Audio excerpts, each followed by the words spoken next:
So I'm already hearing a lot of stuff about The Last Jedi. I already said I liked it, and I recorded that before people were making reviews, so I didn't know it was a hot take at the time. If I did, I would have given it a clickbait title about how it was a hot take. Anyway, not everybody has to like every movie and whatever, but whenever I see people list the reasons they don't like it, I tend to see the same things popping up again and again, and those reasons are bad.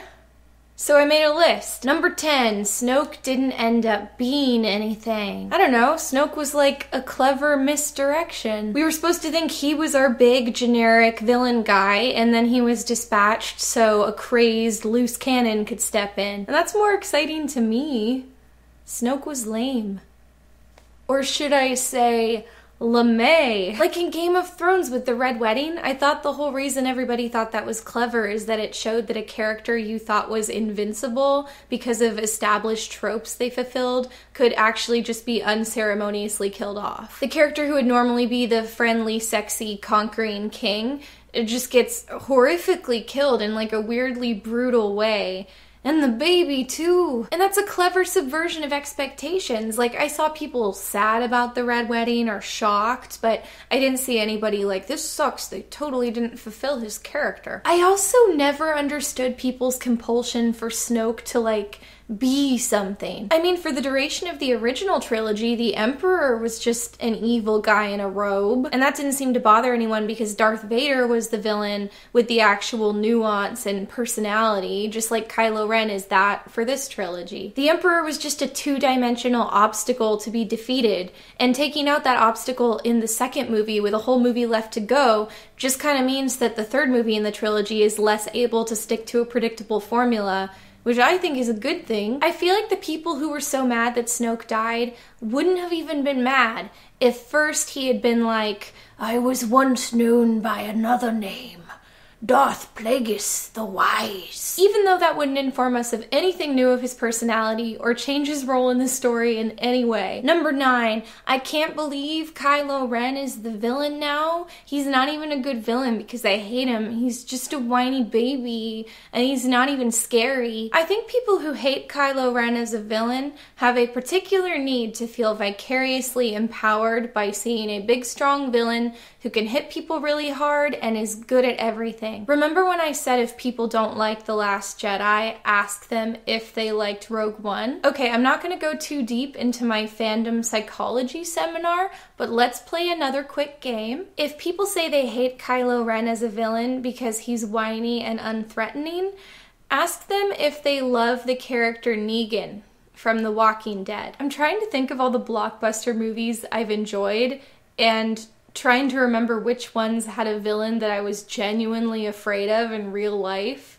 And I guess when I was a kid, I thought the scary judge from Roger Rabbit was scary. Those mutants from The Hills Have Eyes were scary.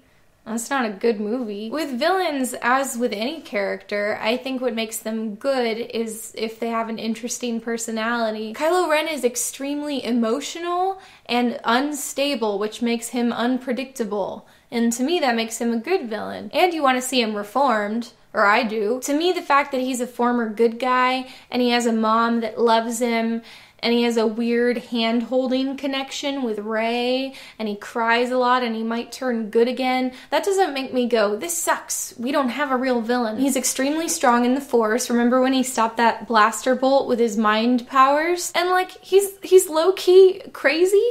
So even though I think he might get redeemed, if he had like a fight against Poe Dameron or something, I would still be worried he might kill him. It doesn't seem like he wouldn't do that. In any family action movie, you know that ultimately the good guys are going to win. If Snoke was still around, there wouldn't be a lot of tension over whether or not Rey was going to kill Snoke. You know Snoke's gonna die. But with Kylo Ren, there's a couple different directions that it can go, and I think that's interesting. Like, he could stay evil and die, he could sacrifice himself and die, he could turn good and live, but he is gonna get reformed, I am sure of it. And anyway, Kylo Ren isn't all we've got in the way of villains. We still have Hux and the Knights of Ren, wherever they went, and the entire First Order. My finger is bleeding.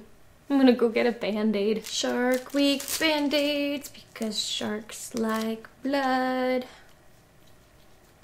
Number 8, there's nothing left to do because they've virtually ended the story. Or this movie was pointless because the status quo was unchanged. One thing you might notice about these critiques is that they directly contradict each other, but I have been hearing both with equal frequency. These are also both equally baffling statements to me. The people who say the status quo hasn't changed usually say Kylo Ren is still evil, Rey is still not trained, Luke is still gone, the First Order is still in power, the Resistance is still struggling, nothing happened. But like, the status quo changed in a huge way. There were several moments where I was like, I can't believe they went there. The Resistance wasn't doing too hot before, but now they have like 30 people left. They're at a huge disadvantage. Rey still can get trained as a Jedi because she has the Jedi books, and Luke's a freaking ghost now, so he could show up and train her, or he could appear to Kylo Ren. I don't know what they're gonna do with that. But they could do things with that. Frankly, I didn't even understand people's interest in seeing Rey get trained in this movie.